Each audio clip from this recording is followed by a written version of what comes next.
Hey, it's Shawa. I've come back with my redemption arc.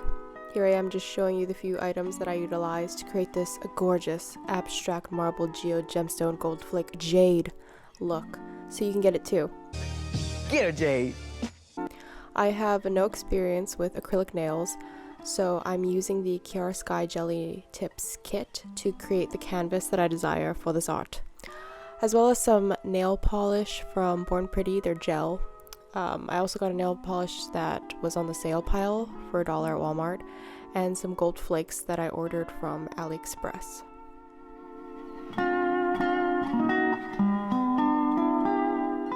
Are you ready for this? Boom!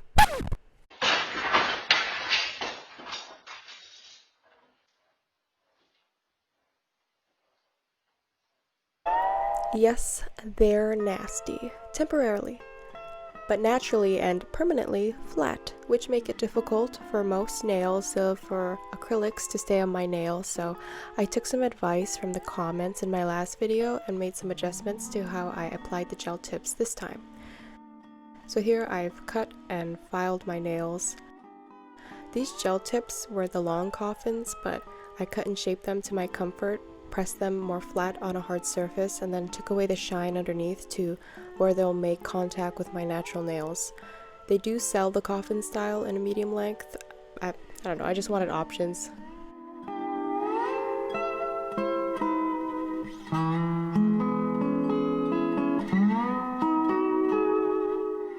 So steps 1 and 2 in the prep, I've done nothing different. Step 3 is where the magic is. After I apply the thin layer to my nail and cure it, I go back over just the middle and add a thin strip and cure it again to make my nail have a more curved base.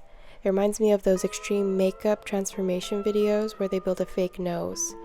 Us flatties got to do whatever we can, truly, to get by. And after doing all of this to all of my nails, I put a thin layer on the gel tips and then put like a little extra from the brush towards the base of the nail, because that will be my starting point to spread on the whole nail. And then I cure it.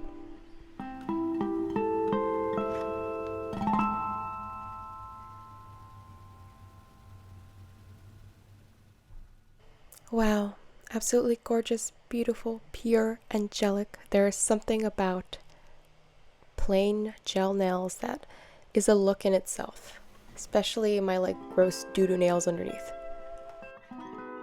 So this part is a mistake. You're not going to want to use the third builder gel. I just picked it up on accident. You want to use number 4, the top coat, and then put a layer on the nail that you're going to start working on, and then don't cure it. Just start picking up the other gel colors and make an art, really.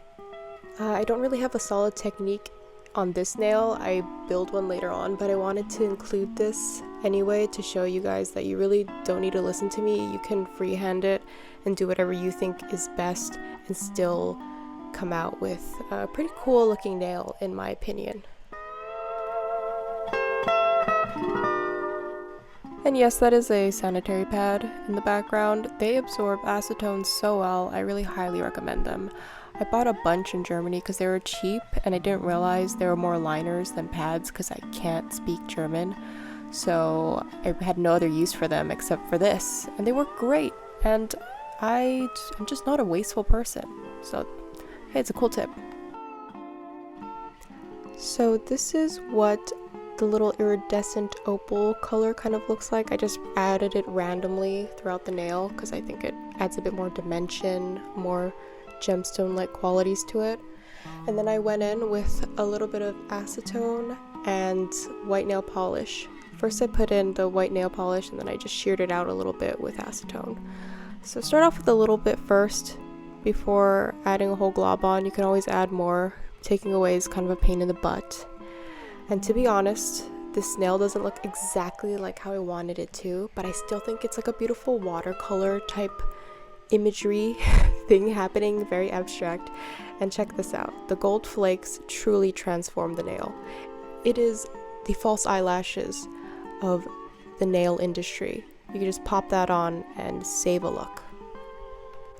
Boom, like a watercolor gemstone nail.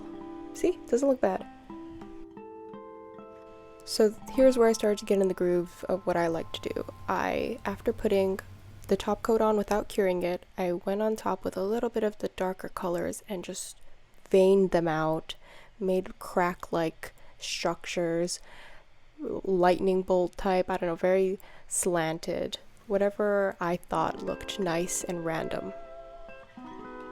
And after being happy with that and curing it, I went back with the lighter colors. I would get the light green and then the white. Sometimes I'd mix the white and the light green, and I would put a little bit on the nail, like really thinly, because I would go in with the acetone and just shear it out, or like make it branch out more, or make it more blobby, or there wasn't really a formula to this. It's just random. That's the key to the beauty, that's the key to nature.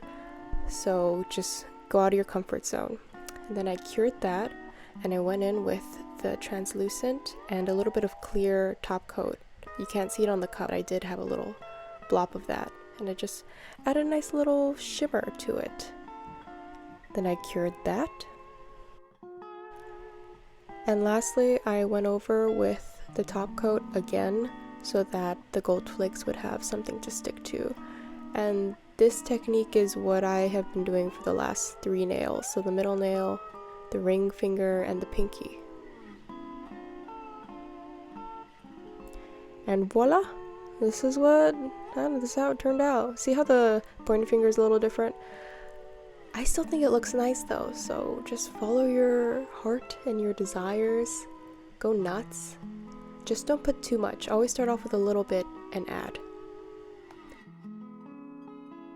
I seriously have no skill or anything or an idea of how to do this, so I think anybody can do this if I turned out really loving this look. So yeah, please just experiment and have fun, and I hope that this either inspired you or you have fun with it. Thanks for watching. Peace.